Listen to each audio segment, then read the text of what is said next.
예, 안녕하십니까? 예, 한국은 지금 비가 조금 내리고 있습니다. 여러분의 마음 가운데도 주님의 은혜의 단비가 내리기를 간절히 소망합니다. 오늘 하루 좋은 날 되기를 또한 바랍니다. 성경에는 믿는 자의 가장 큰 축복은 순종이라고 말하고 있습니다. 하나님은 제사보다 순종을 원한다 하셨습니다. 그런데 때로는 종종 우리가 말씀을 듣고 순종하기보다는 불순종하는 경우가 너무 허다합니다.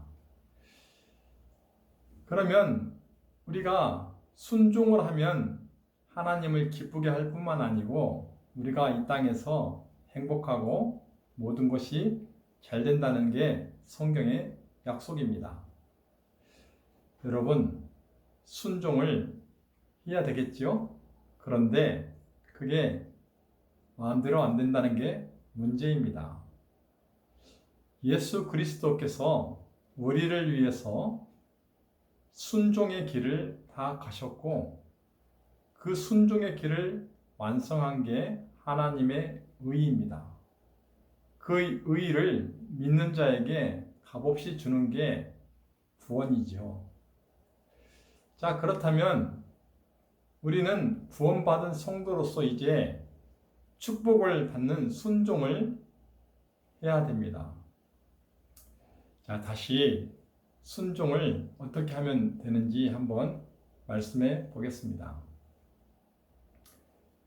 옛날 동화에 뱀 머리와 뱀 꼬리가 싸움을 하는 이야기가 있습니다. 뱀 꼬리가 어느 날은 왜 너만 앞장서서 나를 질질질 끌고 다니냐?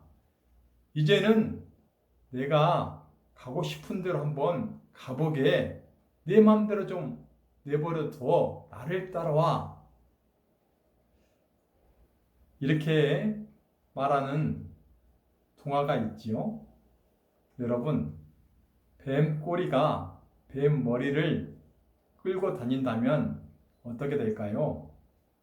아마 불보듯 10번하게 고생을 많이 할 것입니다.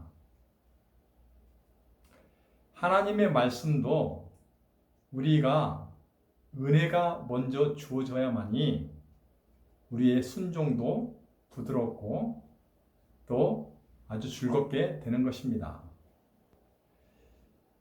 순종은 믿는 자에게 해야 되는 필수 불가결한 요소입니다. 그러면 우리는 무엇을 믿고 살지요? 네, 그것은 우리 주 예수 그리스도의 십자가의 보혈의 은혜를 믿고 살아갑니다. 우리가 말씀을 받을 때 부담이 된다면 우리는 주님의 십자가를 바라보고 은혜를 간구해야 됩니다. 많이 은혜 받은 자는 많은 것을 할 수가 있는 것입니다. 그러면 말씀이 우리가 다가와서 우리에게 순종을 요구할 때 우리는 어떠한 자세를 취해야만이 은혜를 받을 수 있나요? 네, 여러분도 알다시피 바로 십자가입니다. 십자가에서 얼마나 큰 은혜를 우리가 경험하느냐에 따라서 우리의 순종은 즐겁고 그리고 기꺼이 하게 되는 것이지요. 여러분, 말씀이 다가와서 부담이 됩니까? 그러면 말씀을 붙들고 십자가를 바라보고 은혜를 간구하게 되기를 바랍니다. 하나님은 은혜를 주시기를 간절히 원한다 하였습니다. 그 은혜는 다시 말하면 생명입니다. 우리 마음 가운데 생명을 주셔서 그 생명력이 활동하고 운동하여서 말씀이 살아있는 창조력을 가지게 하는 것이죠. 율법의 행위는 결코 기쁨이 될 수 없습니다. 즐거울 수도 없지요. 억지로 하는 거니까요. 그러나 우리가 십자가에서 흘러나오는 은혜를 받을 때 그것은 즐겁게 되는 것입니다. 다시 말하지만 우리는 주의 무릎에 앞에 앉아 간절히 주님께 은혜를 구해야 됩니다. 은혜가 충만하면 우리의 순종은 기꺼이 그리고 즐겁게 되는 것입니다. 오늘 여러분 말씀이 부담이 되십니까? 그러면 이제 되었습니다.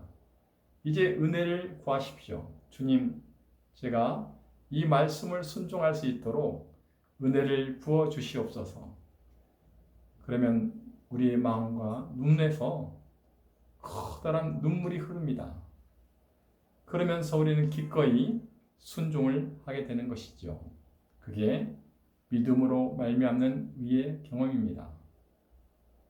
오늘도 주의 은혜가 우리 가족에게 충만히 임하기를 간절히 바라면서 말씀을 마칩니다.